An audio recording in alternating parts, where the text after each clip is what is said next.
یا ایھا الذین آمنوا اتقوا اللہ وابتغوا الیہ الوسیلۃ وجاہدوا فی سبیل اللہ لعلکم تفلحون، اہل ایمان اللہ کا تقوی اختیار کرو اور اس کی جناب میں اس کا قرب تلاش کرو۔ اس لفظ نے بھی کافی لوگوں کو پریشان کیا ہے۔ وسیلے کا لفظ اردو میں آتا ہے تو ذریعے کے معنی میں آتا ہے، وسیلہ ذریعہ، کسی تک پہنچنے کا ذریعہ، سفارش کے لیے کسی کو وسیلہ بنا لیا، کسی کو ذریعہ بنا لیا۔ عربی میں وسیلہ کے یہ معنی نہیں ہے، عربی میں وسیلے کے معنی قرب ہے صرف۔ بدقسمتی سے بعض تو الفاظ ایسے ہیں کہ جو عربی میں ان کا مفہوم بالکل کچھ اور ہے، اردو میں کچھ اور ہے۔ بعض ایسے ہیں کہ کچھ تھوڑا تھوڑا فرق ہے، جیسے ذلیل کا لفظ ہے، عربی میں اس کے معنی ہے صرف کمزور، اردو میں اس کے معنی ہے کمینے کے۔ بڑا زمین و آسمان کا فرق آ گیا۔ جیسے کہ ہم پڑھ آئے ہیں وَلَقَدْ نَصَرَكُمُ اللَّهُ بِبَدْرٍ وَأَنْتُمْ أَذِلَّةٌ، اے مسلمانوں یاد کرو اللہ نے تمہاری مدد کی تھی بدر میں جبکہ تم بہت کمزور تھے۔ اب اگر وہاں ذلیل کا ترجمہ اردو والا کر دیا جائے تو پھر ہمارے ایمان کے لالے پڑ جائیں گے۔ اسی طریقے سے عربی میں جہل کے معنی جو ہے وہ جذباتی ہونا ہے، ان پڑھ ہونا نہیں۔ پڑھے لکھے جاہل ہو سکتے ہیں، جذباتی ہیں، اکھڑ ہیں، اکھڑ مزاج کے لوگ ہیں، وہ غیر عالم کو جاہل نہیں کہتے، لیکن اردو میں جاہل کہتے ہیں جو ان پڑھ ہو۔ اسی طریقے سے یہ لفظ وسیلہ ہے، اس کا جو اصل مفہوم ہے قرب۔ اے اہل ایمان اللہ کا تقوی اختیار کرو، نمبر ایک۔ وابتغوا الیہ الوسیلہ، نہیں آگے بڑھو، اس کا قرب تلاش کرو، تقرب، اس سے نزدیک ہو جاؤ، قریب سے قریب ہو جاؤ۔ لیکن اس تقرب کا ذریعہ کیا ہوگا؟ وجاہدوا فی سبیلہ لعلکم تفلحون، اس کی راہ میں جہاد کرو تاکہ تم فلاح پاؤ۔ اس سے بات بالکل کھل گئی۔ تقوی اور تقرب اللہ کے لیے جہاد۔ تقوی شرط لازم ہے، پہلے تو یہ کہ جو حرام چیزیں ان سے آپ بچیں، جن چیزوں سے روک دیا گیا ہے ان سے رک جائیں، اور اللہ کی نافرمانی جو ہے اس سے باز آ جائیں۔ اب اس کے بعد اس کی طرف آگے بڑھنا چاہتے ہیں، تقرب حاصل کرنا چاہتے ہیں، اس کی راہ میں جہاد کیجیے۔ ان الذین کفروا لو ان لهم ما فی الارض جمیعا ومثلہ معہ، یقیناً وہ لوگ جنہوں نے کفر کیا اگر ان کے پاس ہوتی وہ ساری دولت کی جو زمین میں ہے کل کی کل، اور اتنی ہی اور بھی ہوتی، لیفتدوا بہ من عذاب یوم القیامہ، کہ وہ اس کے ذریعے سے فدیہ دے کر چھوٹ سکے قیامت کے دن کے عذاب سے، ما تقبل منہم، وہ ان سے ہرگز قبول نہیں کی جائے گی۔ یہ بھی تعلیق بالمحال ہے، نہ ایسا ہوگا نہ ممکن ہے، لیکن یہ کہ آخری درجے میں اس کو بیان کر دینا کہ اگر اتنی دولت بھی ہو تب بھی اللہ کے ہاں وہ فدیہ جو ہے قبول نہیں ہوگا۔ وَلَهُمْ عَذَابٌ أَلِيمٌ، اور ان کے لیے تو دردناک عذاب ہے۔ يُرِيدُونَ أَن يَخْرُجُوا مِنَ النَّارِ وَمَا هُمْ بِخَارِجِينَ مِنْهَا، وہ چاہیں گے کہ آگ سے کس طرح نکلیں لیکن نکل نہیں پائیں گے۔ وَلَهُمْ عَذَابٌ مُقِيمٌ، اور ان کے لیے ہوگا قائم رہنے والا عذاب، مسلسل دائم اور قائم۔ وَالسَّارِقُ وَالسَّارِقَةُ فَاقْطَعُوا أَيْدِيَهُمَا، اور چوری خواہ مرد کرے خواہ چوری کرنے والی عورت ہو، ان دونوں کا ہاتھ کاٹ دو، ایک ایک ہاتھ، ایدیہما، ان کے ایک ایک ہاتھ کاٹ دو۔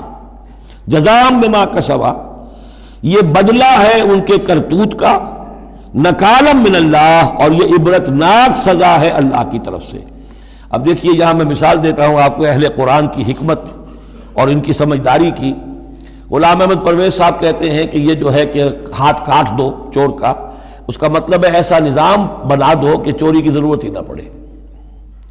اچھا یہ تو ہم بھی چاہتے ہیں کہ نظام ایسا ہو، کفالت عامہ ہو، کوئی شخص مجبوراً چوری نہ کرے، اس لیے کہ اس کی کفالت کے لیے اگر موجود ہے، وہ ریاست جو ہے اس کی تمام بنیادی ضروریات کی وہ انڈر رائٹ کر رہی ہے تو اسے چوری کی ضرورت نہیں ہے۔ ہم بھی چاہیں گے کہ یہ بات ٹھیک ہے، لیکن یہ کہ اس کا مطلب یہ ہے، یہ غلط ہے۔ لیکن قرآن کس طرح اپنی حفاظت کرتا ہے؟ ایسے نظام کا قائم کرنا عبرت ہوگی، ایسا نظام کا قائم کرنا ان کے کرتوتوں کی سزا ہوگی۔ قرآن مجید پر اس قسم کا باطل جو ہے حملہ آور نہیں ہو سکتا۔ دو الفاظ، فَاقْطَعُوا أَيْدِيَهُمَا، ان کے ہاتھ کاٹ دو، جزاء بما کسبا، جو کمائی انہوں نے کی ہے اس کا بدلہ۔ اچھا جو کمائی انہوں نے کی اس کا بدلہ یہ ہے کہ اچھا نظام قائم کرو۔ نکالن، نکال کہتے ہیں کہ عبرتناک سزا، نکالن من اللہ، اللہ کی طرف سے عبرت کے لیے۔ اور یہ اسلام کے اندر جو تعزیرات ہیں اور حدود ہیں اور سزائیں ہیں، ان کے لیے لفظ نکال بہت اہم ہے۔ عبرتناک سزا، اگرچہ شہادت کا قانون بڑا سخت رکھا ہے، شبہ ہو تو ملزم کو چھوڑنے کی ہدایت ہے۔ جو آج بھی دنیا کے اندر جو اصول ہے کہ جو بھی ڈاؤٹ ہے اس کا فائدہ جو ہے، شک کا فائدہ وہ ملزم یا ملزم کو جائے گا، لیکن یہ ساری کے باوجود اگر ثابت ہو گیا ہے، اب سزا وہ دو کہ ایک کو سزا ملے اور لاکھوں کی آنکھیں کھل جائیں، تاکہ آئندہ سے پھر یہ جرم کرنے کی ہمت کسی میں نہ ہو۔ یہ جو ڈیٹرنس ہے، اس طرح کی سزائیں کہ جن سے برائی جو ہے اس کو استحصال معاشرے سے کیا جا سکے، یہی واحد ذریعہ ہے۔ ورنہ دنیا میں امریکہ جیسی کلچر سوسائٹی کے اندر بھی موسٹ ہینس کرائم موجود ہے، بڑا ہی گھناؤنا جرم موجود ہے، اس لیے کہ اس قسم کی سزائیں ہیں ہی نہیں۔ لوگ جرم کرتے ہیں، جیل میں رہے، عیش کیا، کچھ دیر کے بعد پھر آئے، پھر جرم کیا، پھر چلے گئے، باہر جا کے کیا کریں گے، وہاں تو سرکاری مہمان ہیں۔ تو یہ سارا فلسفہ جو ہے نتیجہ کہ جرم جو ہے ان کا وہ بڑھتا چلا جا رہا ہے۔ والسارق والسارقۃ فاقطعوا ایدیہما جزاء بما کسبا نکالا من اللہ واللہ عزیز الحکیم، اللہ زبردست ہے، حکمت والا۔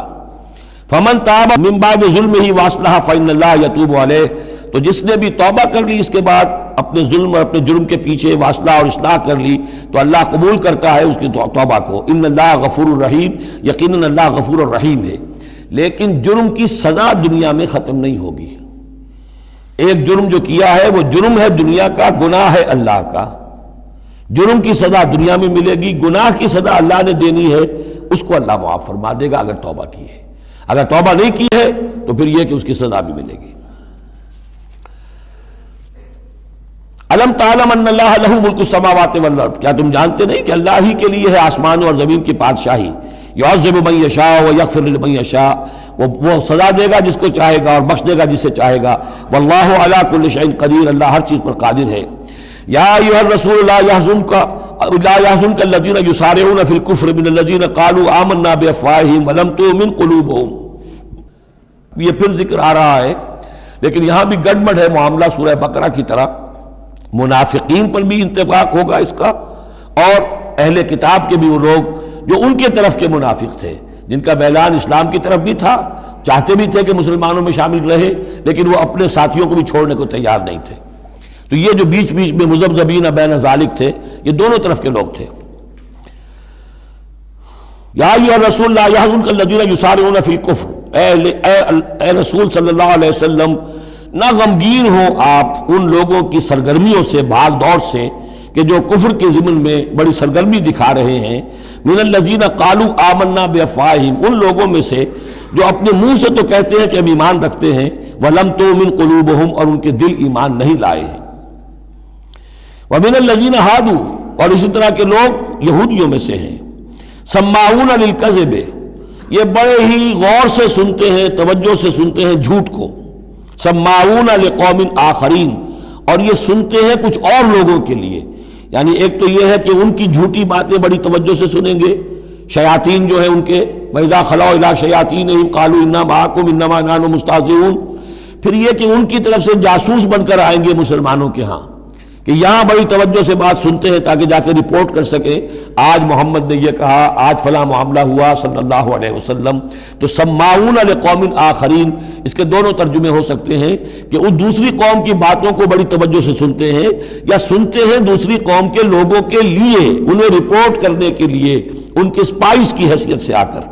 لم یاتوک، جو آپ کے پاس نہیں آتے، یعنی ان کے جو گرو گھنٹال ہیں، ان کے جو لیڈر ہیں، ان کے جو شیاطین ہیں، وہ آپ کے پاس نہیں آتے۔ یہ جو بین بین کے لوگ ہیں در حقیقت وہ آتے ہیں جن کے ذریعے سے یہ سارا معاملہ جو ہے جاسوسی کا چل رہا ہے۔ یحرفون الکلم من بعد مواضعہ، وہ کلام کو پھیر دیتے ہیں اس کی جگہ کے اور موقع اور محل کے معین ہو جانے کے بعد۔ یقولون ان اوتیتم ھذا فخذوہ، وہ کہتے ہیں اگر تمہیں یہ شے مل جائے تو لے لینا۔